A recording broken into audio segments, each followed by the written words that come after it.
In this episode of Inspiring Table Talks, we speak to Jodene Shaer. Jodene is an entrepreneur at heart, transformation coach, and teacher by passion. As co-owner of Lifeology, she works alongside individuals, businesses, and brands, facilitating change both online and offline. Through her online social presence, she openly demonstrates what a life of courage, consciousness, and a sense of humor looks like. She is a dedicated business partner with a holistic approach and towards entrepreneurship and money and success. Jodene guides individuals in making themselves their own personal project. Her mission is to assist in understanding the vital foundation of change through a desire for happiness, self-worth, self-esteem, financial freedom, and faith, which is the acronym for focus, acceptance, intention, trust, and happiness. Jodene lives in Johannesburg, South Africa, and began her entrepreneurial path in 2000, beginning in the beauty and wellness industry. Her passion for guiding those to heal themselves through conscious living paved the way for her two books, The Holistic Entrepreneurs and Ifinia. Welcome, Jodene. Welcome to Inspiring Table Talks. Thank you so much for having me. I'm really, really grateful that I got introduced to you and that I get this opportunity. Thank you, and we feel the exact same way, and we're actually very excited because there's so much to cover. And even though there's a limited time, we know by the end of this podcast there will be many people who will be awakened to their own holistic entrepreneurial journey and have a new outlook.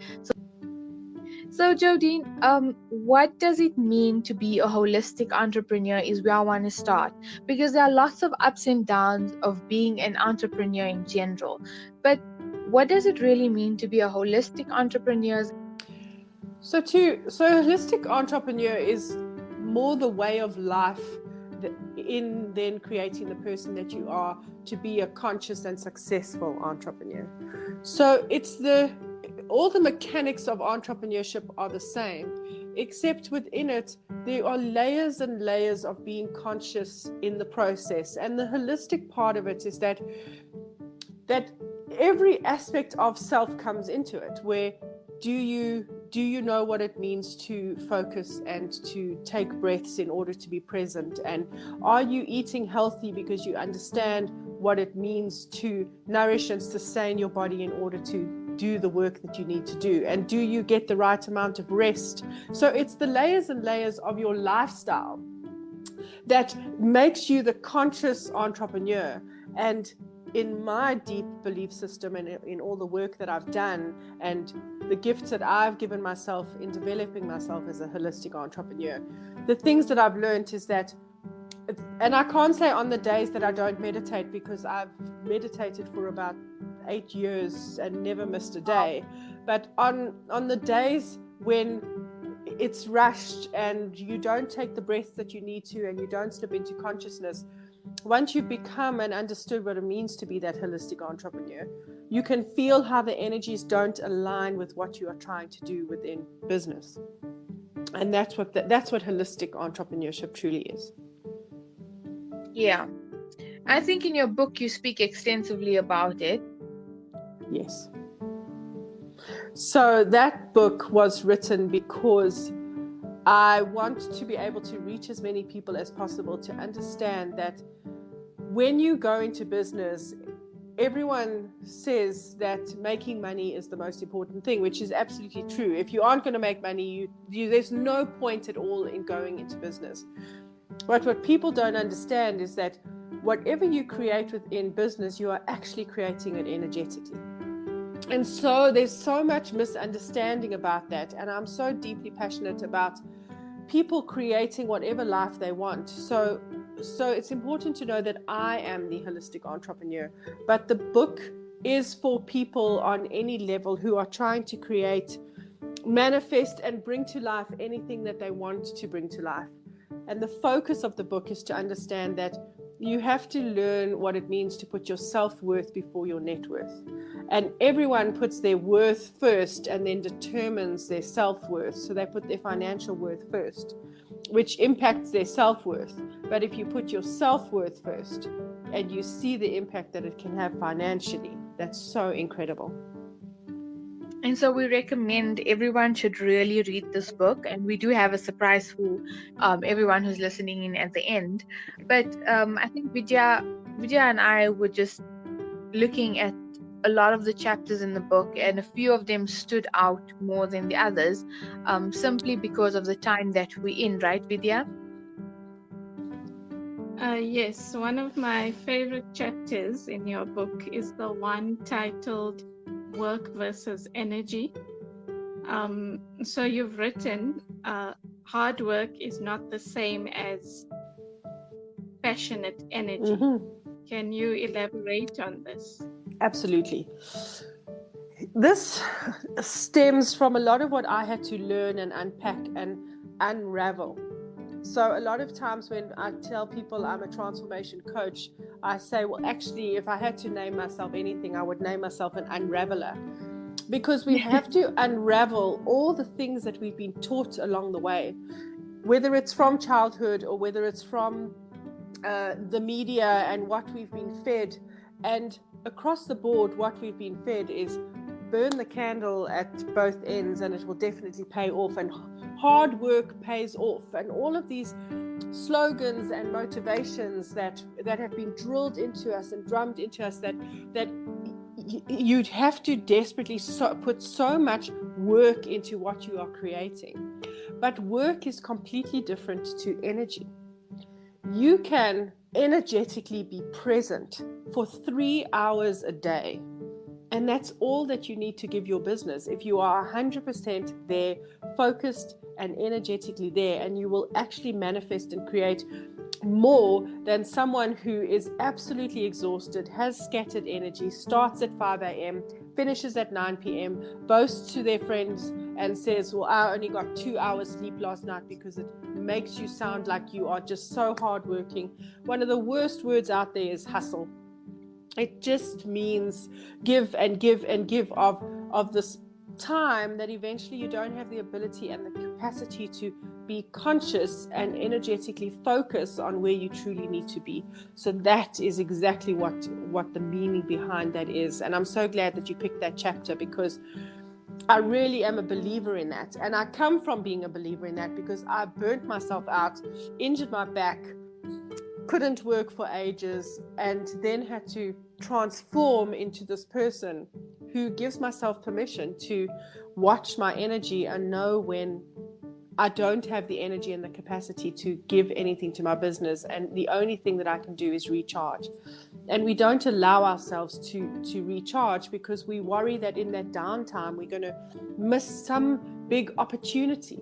But more opportunity comes in the downtime, and people don't know that because they never give the energy a chance to present itself, to prove that those mechanics of the laws of attraction. And also, you manage so many you manage many teams and multiple streams of income with the businesses you have, as well as them being global. So obviously, with them being global and you having so much, when you speak about giving energetically, it's obviously you take 3 hours where you have the intention with which you give to those business energetically, that they're able to manifest going forward, Absolutely. rather than the rat race, which is the 9 to 5. Absolutely. So a perfect example is we managed to squeeze in a meeting this evening for that ran a little bit late, and the meeting was supposed to be tomorrow morning.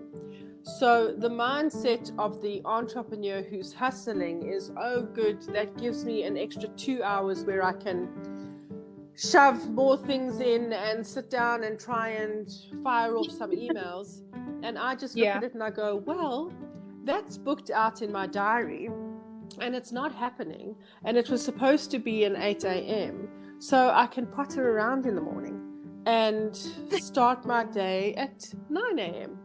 And also to book time out in your diary. So many people that I work with, they go, I don't have a minute to myself. And then my response is, well, make a minute to yourself. Go to your diary and book out an hour. And if an hour is too much, book out half an hour. No one's going to know. This is something that everyone has to understand. We do not live in a world that Big Brother is literally watching. Unless you snap every second of your day and choose to put it on Instagram, no one actually knows. And the majority of us, we give off the perception to the world that we are extremely busy, extremely efficient, and we are working. That's the impression that everyone has. But then when we say, oh, I wish I could just have a complete half an hour or 45 minutes to myself in the middle of the day, then all of a sudden there's this energetic consciousness, and we become so concerned that someone's going to know, or the universe is going to be watching and go, well, now you're lazy and we're definitely not bringing you anything because you slipped away for 30 minutes. And one of the big things when I do this coaching, when I literally coach an entrepreneur or someone who's trying to structure their business or work within the energy of money, is put that half an hour in your diary and completely savor the realization that nobody knows that you're taking it, and it's completely private and it's completely yours. And read a novel on a Thursday afternoon at 1:30 for an hour.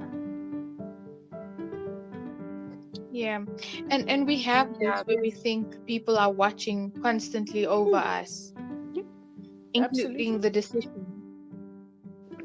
And the people who have taken my advice, and the people who do this and who allow themselves that moment, you can see the energetic shift. Like, I do not eat and work at the same time. I do not eat and work at the same time. I stop every day. I stop for lunch. Sometimes my day is crazy and I'm eating lunch at 3:30, or breakfast is like in between. I'll have a little bit and then there's a meeting and then I go back to the kitchen and I have the rest. I'm not saying that there are not days where I'm absolutely rushed and I have to put things in. But if we can't even take time to say to our bodies, I cannot gift you with stopping enough to eat a meal or consume a cup of coffee without checking emails at the same time. That's exactly what that chapter is about. If you're not energetically present, then and your energy is dissipated, then the energy that you're trying to attract doesn't know where to come to, because your energy is all over the place. So focusing your energy is the best gift that you can give yourself. But the problem is it goes against so many things that are out there. All these listicle articles of the top 10 things that make a millionaire and the top 18 things that a successful businessman or businesswoman does. And then we read these articles and they're saying, I get up at 4 a.m. in the morning and I do, and then everyone thinks that this is how the only way that an entrepreneur is created or money is created. But you can't use somebody else's formula. You have to learn to create your own formula. And the holistic entrepreneur gives people the permission to create their own formula. And that's why nowhere in the book am I giving business advice at all. There's no business advice. It's all giving people permission to create their own formula in business. Yeah, that's true. Yeah, there's actually a saying that goes, if you don't have time to meditate for 10 minutes, then you need to meditate for 30 minutes. Absolutely. You sit and take time for yourself and align yourself, you're actually more productive. I'm such an advocate for meditation, and one of the gifts that I would love to be able to give people is to take away the stigma of what it means to meditate. This whole thing of I can't quiet my mind and I can't stop my mind and I don't have an hour to meditate. And I just want to be able to gift as many people as possible to understand that in 30 seconds, if you are absolutely conscious and present in those 30 seconds and Meditation is purely intention. It's actually the intention behind what you are doing, and not the length of time, and not what your mind is doing, because you don't have the capacity to control your mind. But meditation is such a gift on every level, on every single level. I swear by my meditation. If somebody comes to you and says, I don't have, like Vidya was saying, I don't have 10 minutes to meditate, and now you're like, okay, you need to make those 30 minutes. But how can they start out? Where do you begin if you don't have this in your routine already? Then you set your alarm to wake up 10 minutes earlier. Yeah. It's really as simple. It's really as simple as that. And I have dealt with people, and I'm not saying that they have excuses. It's not excuses. It's a mom saying, I don't have time to meditate because my child wakes up at this time. There's always a workaround. Even if we go, well, you can't be, are you absolutely alone? Is there no one to take care of your child except for you 24 hours a day? And very few people say absolutely 24 hours a day. But the thing is that child also needs to sleep. And the art of meditation is finding the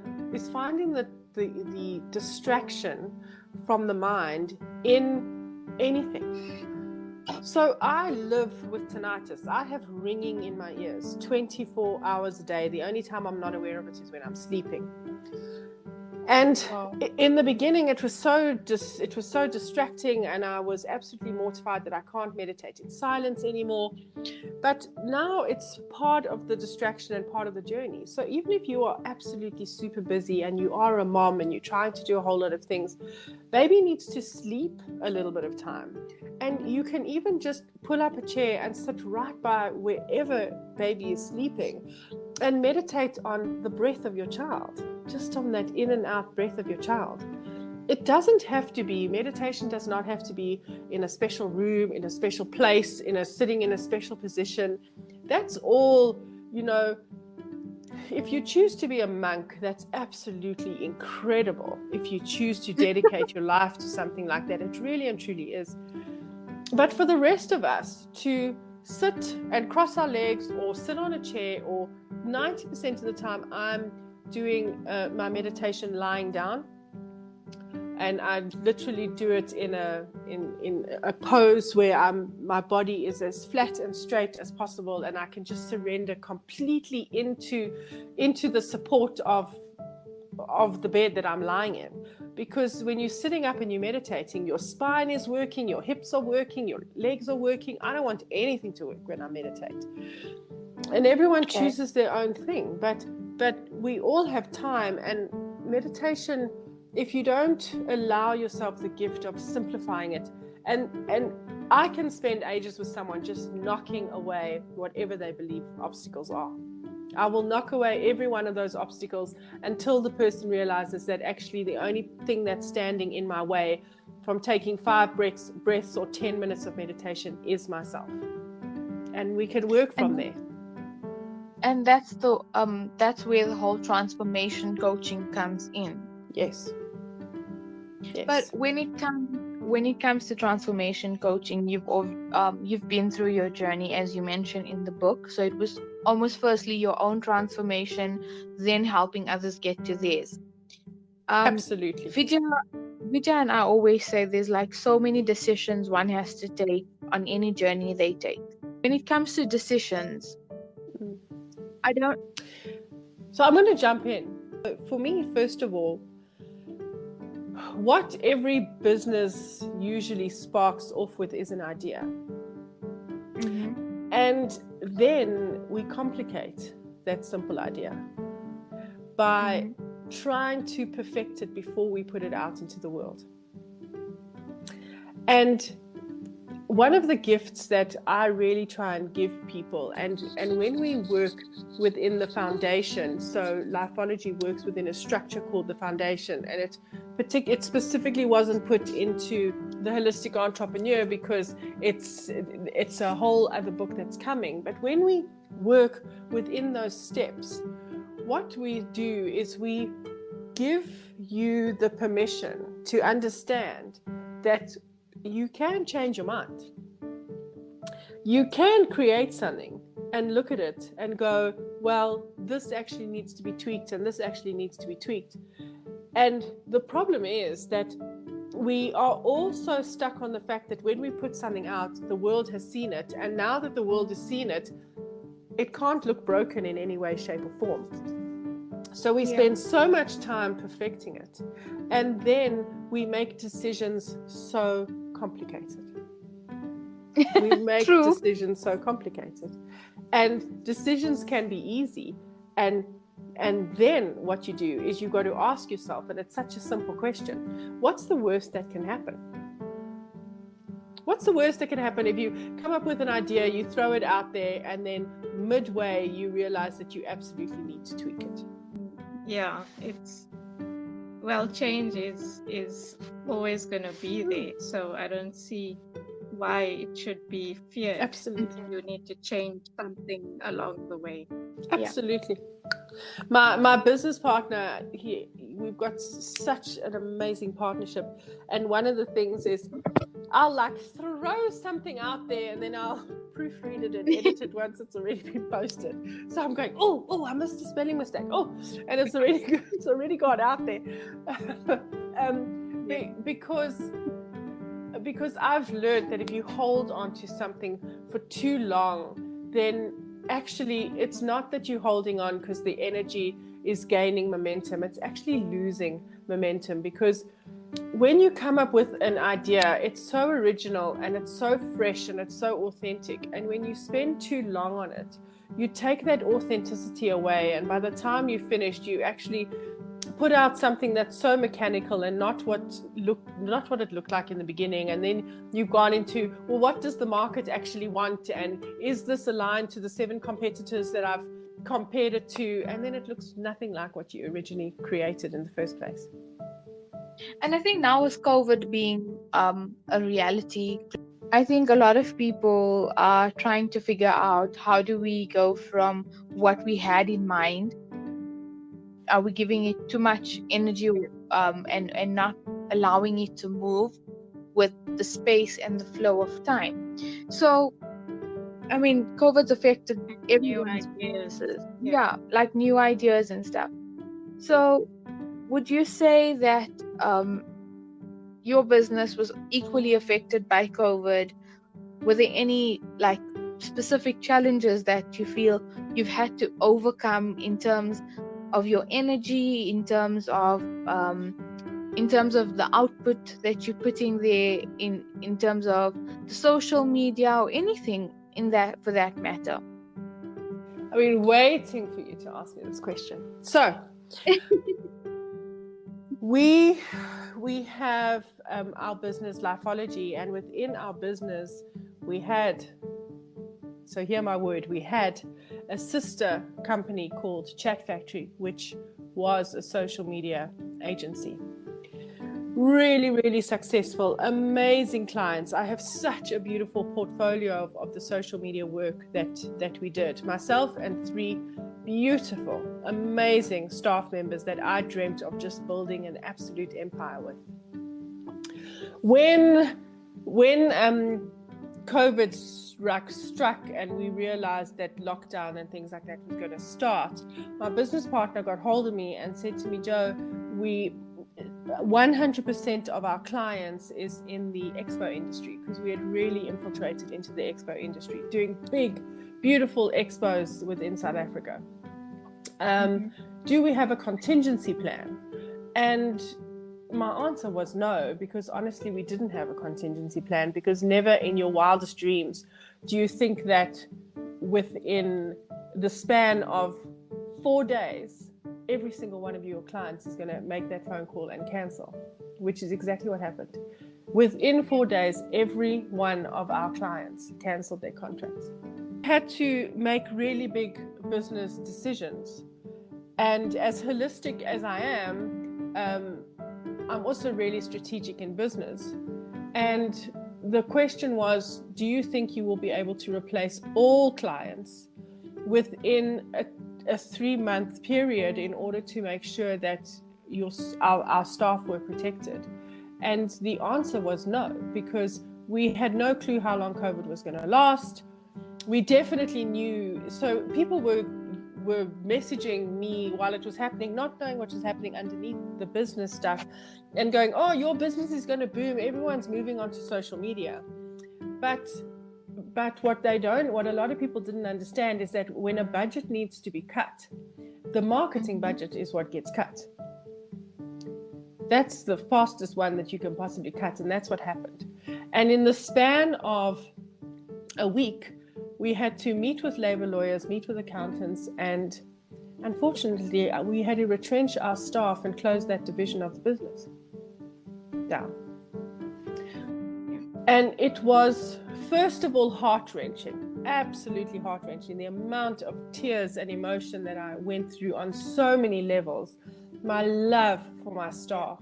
And in the last chapter of The Holistic Entrepreneur, I talk about how absolutely personal you are supposed to get with the people that you work with, whether it's your staff or whether it's your clients, because I also had to go through the journey with my clients of them going, this is so strongly going to impact my business, as well as the layers of, all these dreams and everything just completely got shattered. And if I were not the holistic entrepreneur, I don't know how destructive it could have possibly been. But it happened. I honored my emotions. I absolutely cried when I needed to tell my staff. It was so beautiful because I was just a well of emotion. And they just unanimously said to me, Jo, this is no reflection on you, on us, on our business. This is just the world at the moment. And they got it. They absolutely got it. And then I kicked into this holistic entrepreneurship. I reassessed my self-worth. I looked at the worth that I have. I looked at the ability that I have to recreate, because it is one of my strengths. And I looked at my ability to think out the box. And immediately I started to process and rebranded myself in the social media space as a social media consultant. I am now I'm now strategic partners to 2 really amazing companies, waiting for those clients to come in. I did a social media strategy today. So all these different, I just allowed flow. I allowed life to happen. In the book, I teach about the breaths of faith, which you spoke about, and I did it. I focused immediately on what I needed to. I couldn't go into all of this what if and how do you and bitter at the world and government has made a bad choice. Straight away I focused. I accepted that this is what it is and I need to change from here. I went straight into what are your intentions, and I retrenched with such beautiful intention, and I closed the business with absolute intention of understanding why and how I was going to recreate myself. And I trusted in myself that I would be able to rebuild. I trusted in the universe that everything would be as it would be. And I trusted that the right people would come along to be the stepping stone to the next journey. And my happiness is such an important part of my life, because if COVID's taught us anything, it's taught us that it is, how do you have a goal and how do you plan so far ahead? Because all those plans that everyone's had is just shattered. Yeah. But the one thing that you can, seconds, absolutely, yeah. Absolutely. But the one thing that you can do is you can feel your way through life and go, does this make me happy? Doesn't this make me happy? And if you move through that, then the process is a lot easier, because the reality came quickly. And I'm not saying that I did not absolutely struggle with the emotion and it was heartbreaking. But in allowing that and understanding what it means to be holistic and to have the faith and to be an entrepreneur who knows that you can even have a signed contract in your hand and something can shift and change, and then be able to accept that and work through it. So I'm really happy that you asked me that question, because COVID completely transformed me. It transformed me. It transformed my business partner. It transformed our partnership. I'm a totally different person, still doing exactly the things that I love, but in such a different capacity. Social media was my main focus and my main form of money. And now my transformation coaching, which I really didn't have time to pay enough attention to, and numerology was something that I would scribble on a serviette in a restaurant and chat through with a friend, and they were like, but why aren't you offering this to people, and why aren't you teaching it to people?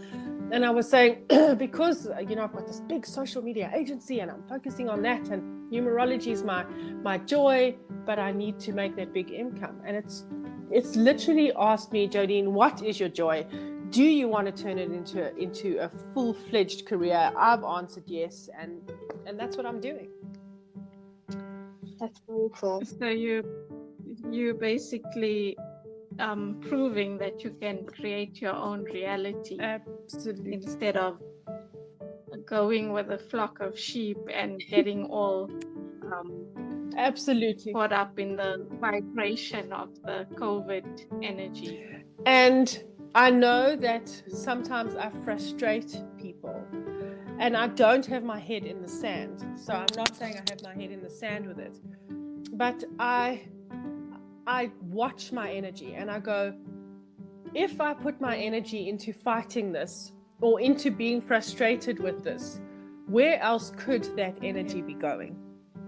And that's why I don't invest my energy into really a lot of stuff. I keep up with the news. I know what's going on around the world. I don't have blinkers on. I don't have my head in the sand. But when my friends get together, when we get together and we chat, when I say get together, when we Zoom with each other, we don't talk COVID. We don't get into all of that. We don't get lost in all of that because every single moment of every day, we've got to be asking ourselves, where is our energy going? And on that, I want to talk about purpose. Because if anything has been confused and twisted into this uncomfortable knot in our lives, it's what is your purpose? And everyone spends their life searching for this big life purpose that they're supposed to have. And then they go onto social media and they see this friend of theirs who is living out this absolute dream and saying, I've found my life purpose, and they feel so purposeless because they haven't figured out what this one big purpose is. However, when you wake up at the beginning of the day and you know that you've got a job to go to and that job is going to impact someone's life, or if you're a mom and you've got children to get to school, or a sandwich that you need to pack for the person that you love so that they can go off and do the work that they need to do, is there not purpose loaded in that? Isn't there purpose loaded? And we are not supposed to search for this one ultimate purpose. We are supposed to live purposefully. And when you learn to live purposefully, then you just see purpose everywhere. And that big mountain that you think you have to climb so that at the end of your days you can reflect and go, I made impact in the world. You will see the mammoth amount of impact that you actually did make, because you will reflect back and you will just have buckets and buckets of memories of the simplest things, because you actually lived consciously and in the moment and purposefully, instead of always distracted because you're trying to figure out what you're supposed to be in this lifetime. Yeah, that's very true. That's very, very true. And it also comes from you openly speak about this, your journey in terms of your personal growth, the mind shift that you had to have, where growing up, you were expected to be in a certain way, and you completely switched that around when you left the secretarial job, and you had the two experiences where you had the good and wonderful manager or boss who built relationships, who built her employees, and now all of a sudden, as soon as she leaves to on her own journey and embark on her own what do you say? Can I say purpose? On her Absolutely. own purpose and her Yes. own life's mission. Then you had been faced with somebody else who almost lacked that sense of intention and awareness when working with people. Absolutely. I'm a big believer that you need to energetically relate to someone, first of all. That's what I wanted to say. I'm a big believer that you energetically need to relate to someone. And if we focus less on how do we make money, instead of who do we make money with, it's so important to ask yourself, who do you make money with? And not just how do I make money? And that's why it was so easy for me to, although it was rebellious, it was so easy for me to say, I will not work for you. I just will not work for you. And it's so funny how when we as friends, like for example, if Vidya and I are somewhere, it's not, we always say, we laugh, we like, it's not where you are, it's with who you are. Because sometimes we'll just be sitting at the lake, for example, and looking at the water, and you're not traveling or doing anything fancy, but it's the company of the person. But we don't seem to take that into work. We don't seem to go, oh, do I connect with my boss energetically? Do I connect with my colleagues energetically? So that comes from, I think that comes from just that whole, the faith aspect of not knowing that when you are in your authentic truth, you do have the ability to manifest and create all the pieces that you want. So there is something else out there where you can still do what you love, but also with the right people.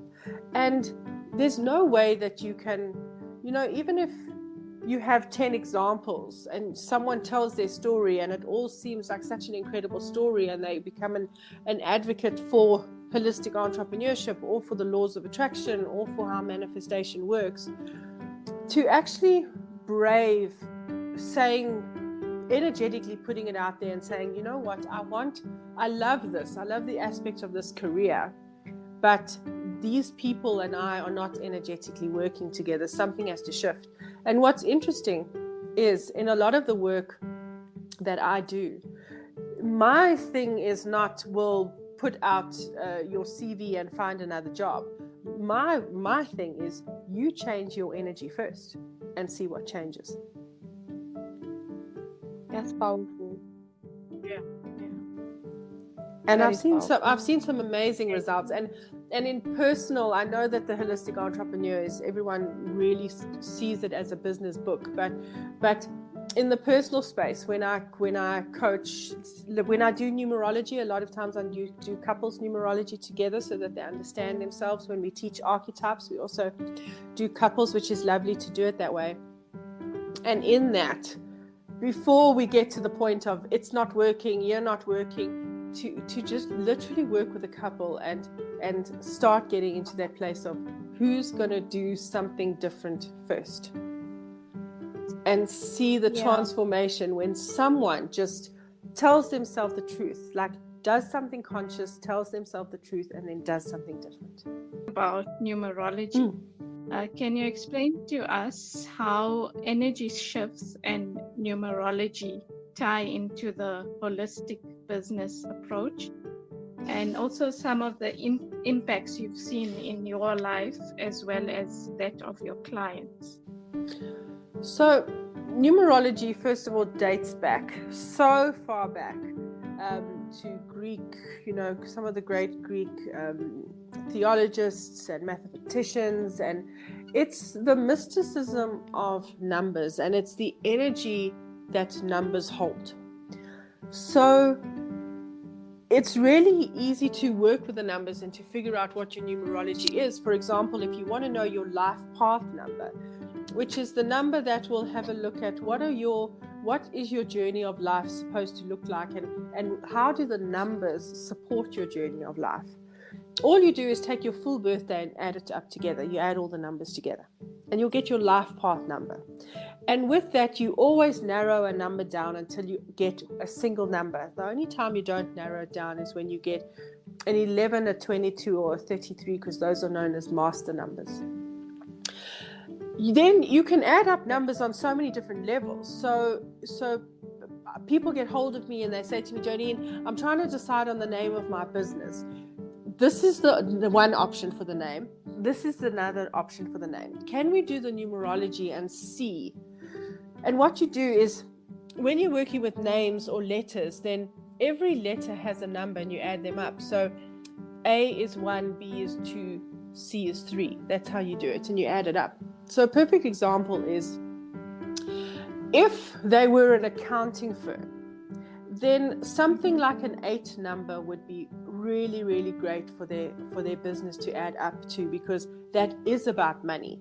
And it is about power. Or a 4 is also really, really good because it's about foundation and it's about structure, and people need that foundation and that structure. A 3 wouldn't be great because a 3 is a number that's very, very creative. So if someone said, I have an art studio, or I'm a dancer and I want to have be a teacher and create a name for that, then something like a 3 number would be so great, or a 6 because it's so nurturing.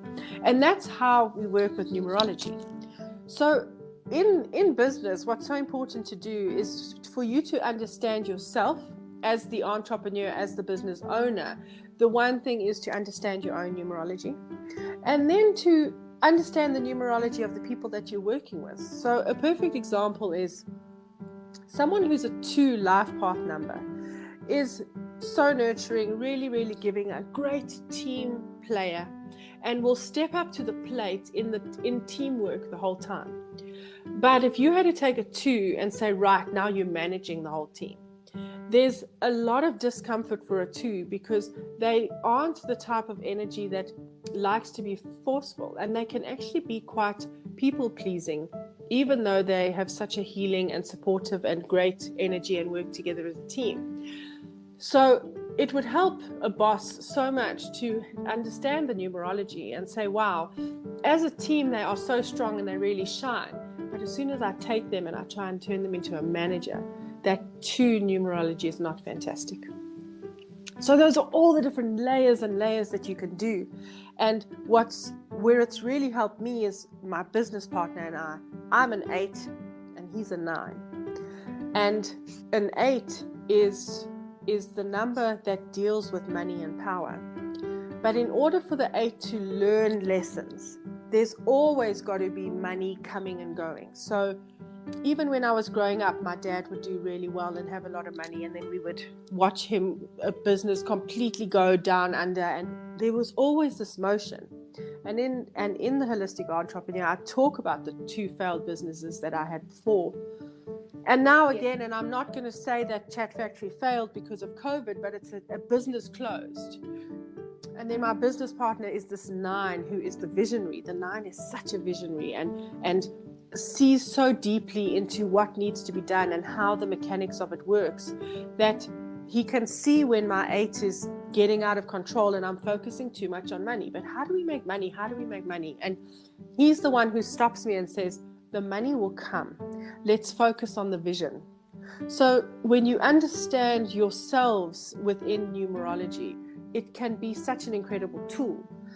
And what I work with is the shadow, the parts of ourselves that we don't want to see. And in the parts that you don't want to see is where your greatest potential lies, because when you bring those aspects to reality and you face them, then you start to be able to do something different. And that's really how we use it and how impactful it can be within business and within people.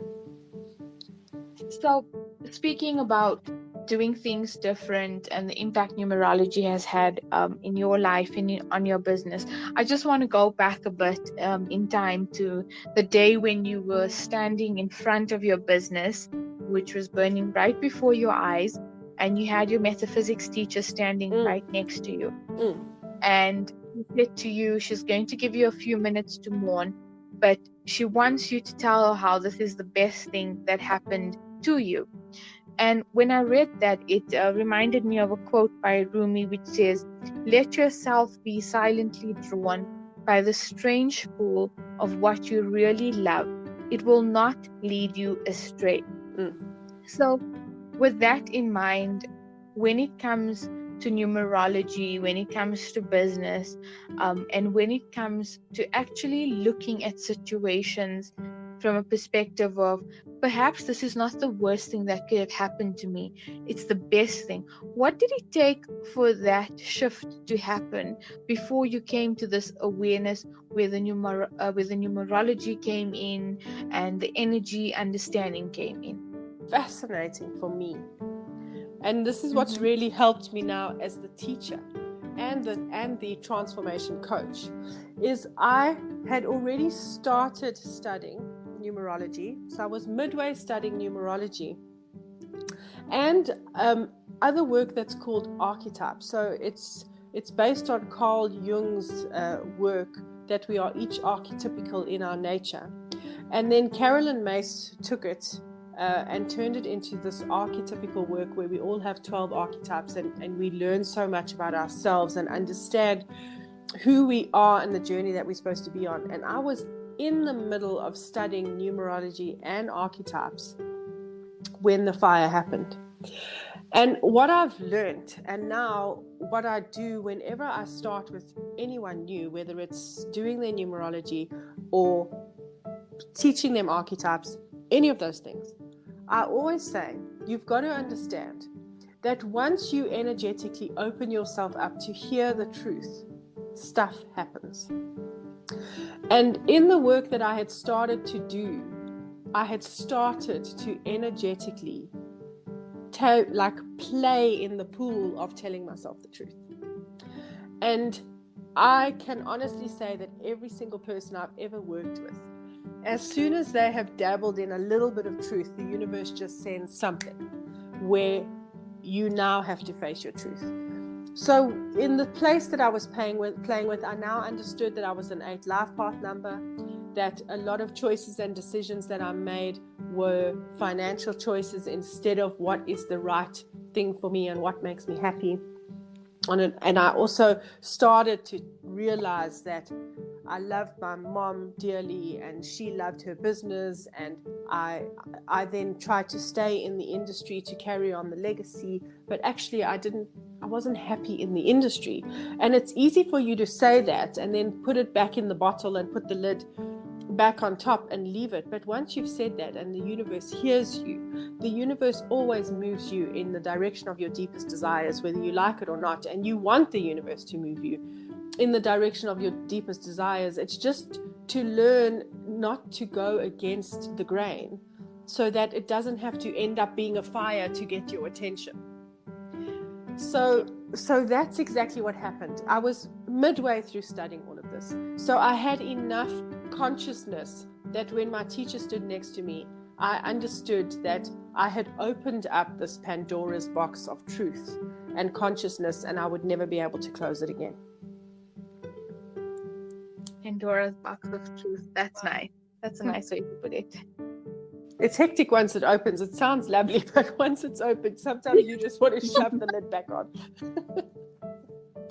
Speaking of, aren't you glad you could understand it in that way and not get freaked out at what was happening in that moment? And that's why it's so important for me to, in any way that I possibly can, do these podcasts and reach out to people and, have an open Facebook account that anyone can follow me and encourage me. Like when you go onto my WhatsApp, it says, please disturb, because this, I do not want one person to lose faith in the power of the law of attraction. And so many people do, because it's so misunderstood. And I just want to be there and catch everyone who says, but I tried and the universe turned against me. So that people understand that the universe doesn't turn against you and the energy doesn't turn against you. It's just that you only have the ability to perceive what you think you want from the level of esteem that you currently have. And the universe does not see the level of esteem that you currently have. The universe only sees your highest esteem and your pure potential. And with love, the universe is always moving you to your highest esteem and pure potential, whether you like it or not. And if in your low esteem, you're rubbing up against where the universe is trying to take you, that's what chaos is. That is exactly what chaos is. And if you can stop and say, right, let me figure out the chaos. Underneath the chaos is always some level of truth that you haven't told yourself. And that's where it's so important for someone to step in, where you can feel nurtured and supported and trust that the truth that you are about to express is going to take you on a bigger, better, more expansive journey for yourself. And so when people come to you and say the universe doesn't support us, it also takes me to a lot of people are now talking about retrogrades, and Vidya and I were even talking about this before we got onto the podcast. So we are basically saying retrograde has become such a popular term, especially Mercury retrograde, which is synonymous with challenges and overcoming fears. What are some of the tips or advice you can give with regards to this energy and the challenges that it brings with it? So, retrograde, always what it basically is in a nutshell is when you are standing on Earth and you look at the planet, from the way that everything is moving in the sky, it looks like the planet is moving backwards. It's all just an illusion. Just as the chaos and everything that is happening within this space, it is the illusion that comes up in order for you to do something different. And retrograde, the first two letters of retrograde are so important. That re is so important. And every planet calls you for a different kind of re, whether it's rewind or rethink or recreate or recognize, or any of those things is always layered to explain to you exactly what that planet is trying to do. And it's so important to understand that Mercury does have a bad reputation, but what it's trying to do is it's trying to get you to stop and to rethink. Mercury wants you to rethink. It doesn't want you to dive straight into something where there could be misunderstanding or problems within communication. It's saying, I'm giving you the opportunity to stop, do your research, rethink, tell yourself the truth, and then take action. And that's why there's perceived chaos in Mercury retrograde, because the energy is saying you have the opportunity. So one of the things that everyone says is don't sign a contract. Never sign a contract during Mercury retrograde. But what the actual energy is saying is take the contract, read it through, research everything that you need to. Think about signing it, then rethink about signing it. And if you've done all those steps in presence and in consciousness, go ahead and sign the contract. I never ever thought that's what I would hear about Mercury retrograde, because I think all the information... Mercury retrograde is such a gift. It's such a gift. It gives you permission. So everyone goes, your technology is going to break. The reason why the technology breaks is because we shouldn't be on it so much during Mercury retrograde. We should be going inwards during Mercury retrograde. And I'll give you a perfect example. A lot of people, when you do numerology, and especially with the stuff that I put out, so if anyone follows me on Instagram or any of the social networks, Twitter and everything, I go into meditation, and as I come out of meditation, I have a beautiful book. I pick up a pen and I write a message from the universe. I literally listen and write a message. And because of that, there's just people get hold of me for the most beautiful things. And a lot of times they say to me, Joe, this is the dream that I had. What does it mean? But then at the same time, they say, I Googled it and this is what I found out. And Mercury is saying, don't Google. Mercury is saying, trust in yourself to go inwards and think about that dream and rethink. And the same thing with conversations and with everything. That's why it's all about communication. And then the misconception is don't have any important conversation during the whole of Mercury retrograde, because it's going to end up badly. But if you had to stop and be honest before you had the conversation and know how to be sincere and truthful, you would have the best conversations within Mercury retrograde. Just a planet moving back, but it's literally saying to us, take a step back and reevaluate. Absolutely. It never thought of it that way. So yeah, but Jodene, also we spoke about moon cycles when the two of us spoke, and you were explaining how moon cycles affect productivity. So what I do want to say is that in our group on Facebook, which is called Transform and Transcend with Lifeology, I'm actually going to start working and guiding people through the moon cycles. So we will literally do moon cycles in the group.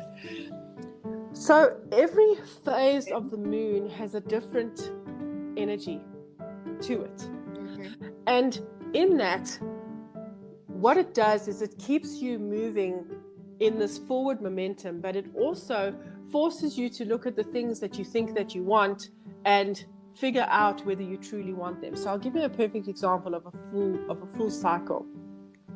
And I've been working with moon cycles for years. So when people ask me, how did you get all of this done? And how did you create, all of these things? And I literally I worked from moon cycle to moon cycle. So what you do is you start off at the balsamic phase of the moon, which is 72 hours before new moon.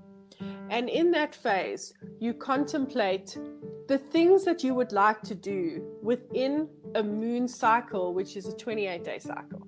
So it's the first thing that it does is it gives you the opportunity to take your entire life and do bite-sized things. So I'm working with a woman, and she needs to pack up her entire home, and it was so daunting that she didn't know where to get started. And now what we've done is we've gone, right, in this cycle of the moon, what can you do? And she can do one entire room in this cycle of the moon. So you contemplate the things that you want to do within this 28-day cycle that are reachable. But another thing that I always do when I actually do it as a coaching practice is to say, what is that one thing on the list that's going to stretch you, that's going to really stretch you into bravery in some level? And you put that there too. And then on as close to the time of new moon as possible, you then create your list, write it out and actually create it. I keep mine on my phone. Other people write it out beautifully, but it's somewhere where you can actually tick it off. And then as the new moon starts to gain momentum and starts to move towards the first quarter, it's usually a time when we're filled with excitement and we get quite a bit of things done. And then, so that's the first thing that we do. We get to the first quarter and we see how much we've gotten done and what's lagging before the halfway mark, which is full moon. And in that second quarter, as we're moving towards full moon, what starts to become apparent is this is taking a bit of struggle. I'm not getting to this as quickly as I thought I would. And full moon illuminates what's going on. So at full moon, you look at that list. You don't remove anything from the list. You don't tamper with the list, but you look at the list and you go, actually, my truth is I thought I wanted this, but I don't. Or this is going to take more effort than I thought. And you illuminate the truth of the list at full moon. And then you give yourself, as you're moving to the last quarter, you give yourself your second boost of these are the things that I need to get done in order to tick off. There's some things that I've chosen to leave because full moon has told me the truth. But you need to use that next cycle in order to truly see what you want and what you don't want. And when you pass that, we start heading towards that balsamic phase of the moon again. And in that next balsamic phase of the moon, you assess the list and you see your truth, what you couldn't get done, why you couldn't get it done, and how you're going to do something differently for the next new moon. You don't do anything with that balsamic list, and then literally a couple of hours during that balsamic phase of the moon, within the 72 hours, once you've taken time to process, you will, if you've written it out, you will tear it up, you will burn it, you'll bury it, you'll do something with it. Or if it's on your phone, you will delete it completely. You never tamper with an old list. You need to create a new list. And then at that next new moon, you create your new list. And that's how it goes. Wow. I didn't know that. To be very honest, I had no idea of that. It's beautiful. It's absolutely beautiful to work with the cycles of the moon. It really, really is. That's why I'm so excited to start it. It's in the Facebook group, and we're literally all going to be doing it together. And a couple of days before every phase of the moon, I'm going to give exact instructions on how to do it. And then it just becomes the momentum that you build and the things that you create by energetically working with all these different phases is so unbelievable. And that full moon phase, to sit with that list and to then tell yourself the truth. You've put something on your new moon list and now you're just not feeling it. You just elevate who you are and what you want with every single cycle. And then if you do it that way, you don't need goals and you don't need plans and you don't need vision boards and you don't need all of that. You literally just learn to flow with this evolving life that you get to create new moon cycle to new moon cycle. I think it's so beautiful that you can use nature to still accomplish your material goals. I use nature for everything. I don't physically exercise extremely during winter at all, because my body really and truly, it's cold and it needs to just be as close to what hibernating is as possible. And as the sun starts to come out and spring starts to come, my body bounces back and I start getting moving again. So I go into stretching in winter, like really cozy stretching, and I'm not putting on some kind of freezing thing and trying to run out when it's absolutely cold, because my body doesn't want to. So I literally work with the seasons. Everything changes. I eat with the seasons, I sleep with the seasons, I do everything with the seasons and the cycles of the moon. Jodene, what an amazing conversation we had today. But in a nutshell, what words of wisdom can you give for our listeners following the pull of what they love? The greatest advice that I can give anyone is just give yourself permission to hear your truth. Even if it's absolutely confusing, just allow it. You don't even have to tell anyone. Just give yourself permission to hear a truth, and then be brave enough to see how life shifts and changes. We're not supposed to be unhappy. We're not supposed to be in unhappy jobs, in unhappy relationships. We're not supposed to. We're supposed to be fulfilled and joyful. And that lies under your ability to just fall quiet when you think that no one else is listening and it's just you. What is your truth? For me, that is the greatest advice I could give anyone. That's so beautiful. That really is beautiful. But your book has so many valuable lessons. You are a storehouse of knowledge. So where can people find your book, firstly? Be it the fiction or the non-fiction book? How can they reach out to you on Facebook and on Instagram? Can you share your handles?